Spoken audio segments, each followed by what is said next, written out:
চট্টগ্রাম বন্দরের বর্তমান জেটিগুলো জোয়ার ভাটার উপর নির্ভরশীল হওয়ায় বড় মাথার ভেসেলগুলো সরাসরি ভিড়তে পারে না। সেই সীমাবদ্ধতা কাটাতে পতেঙ্গ উপরে নেওয়া হয় বে টার্মিনাল নির্মাণ প্রকল্প।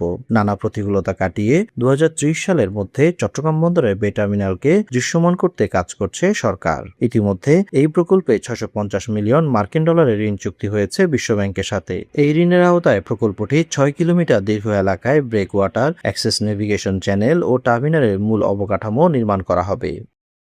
বিশ্বব্যাংকের অর্থ অনুমোদনের পর এখন কারিগরি সমীক্ষার কাজ করছে চট্টগ্রাম বন্দর। আশা করতেছি আমরা এই বছর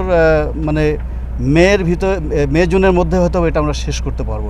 সম্প্রতি বে টার্মিনাল এলাকা পরিদর্শন করে নৌমন্ত্রী বলেন, সকল অংশীদারদের সাথে আলোচনা করে দ্রুত কাজ করতে চায় সরকার। প্রকল্পগুলি গ্রহণ করা হয়েছে, বাস্তবায়নের দিকে যাচ্ছে। দ্রুততম সময়ের মধ্যে কিভাবে ফাংশন করানো যায় সেই লক্ষ্যে একটা কর্মকৌশল নির্ধারণ করা মূলত উদ্দেশ্য।